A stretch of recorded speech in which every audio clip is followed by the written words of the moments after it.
बहुत सारे स्टूडेंट को ये जानकारी नहीं होती कि स्कॉलरशिप फॉर्म भरने के लिए किस किस डॉक्यूमेंट की ज़रूरत पड़ती है। और बहुत सारे स्टूडेंट गलत डॉक्यूमेंट्स लगा देते हैं, फिर उनकी स्कॉलरशिप रुक जाती है, फिर बाद में बोलते हैं कि सर मेरी स्कॉलरशिप नहीं आई है। तो आप लोग देख लीजिए फॉर्म भरने से पहले कि डॉक्यूमेंट्स क्या क्या लगते हैं स्कॉलरशिप के लिए और किस किस डॉक्यूमेंट की ज़रूरत पड़ती है फॉर्म भरते समय, ऑनलाइन की समय।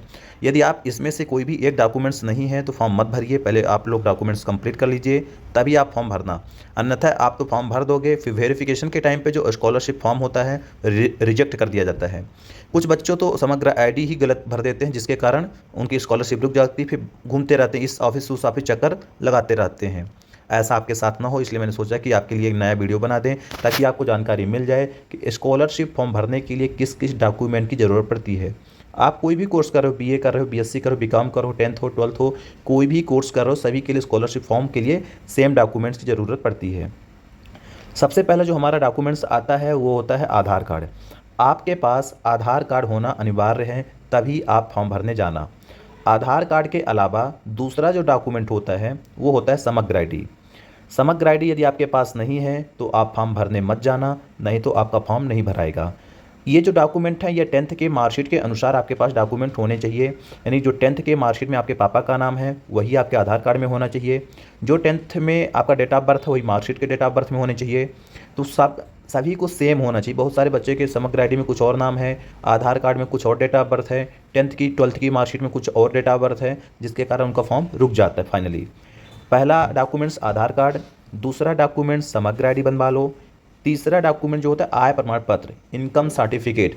इनकम सर्टिफिकेट जो होता है ये 3 साल इसकी वैलिडिटी होती है, तहसील से बनवाया जाता है। ऐसा ना हो कि आप 4 साल 5 साल पुराना इनकम सर्टिफिकेट लगा दो, फिर आपका ये वेरिफिकेशन रुक जाएगा, फॉर्म नहीं भराएगा। तो ऐसा आपके साथ गलती नहीं होनी चाहिए।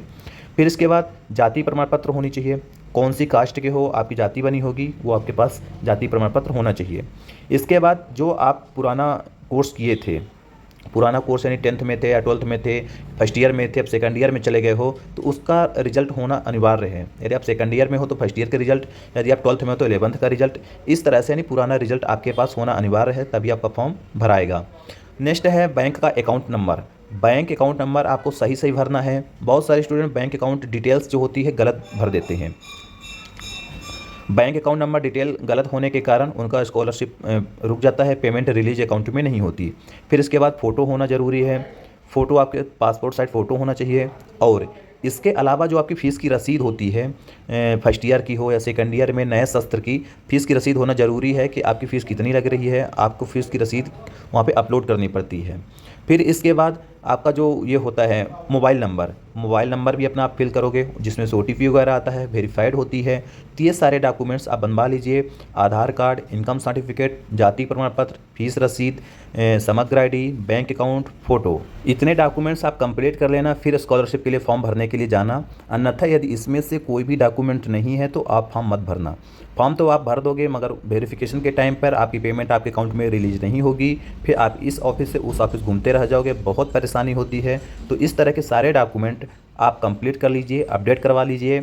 और सबसे पहले आप लोग अपने आधार कार्ड, समग्र आईडी के अनुसार, 10th की मार्कशीट के अनुसार डेट ऑफ बर्थ, नाम, पापा का नाम, मम्मी का नाम सेम करा लीजिए।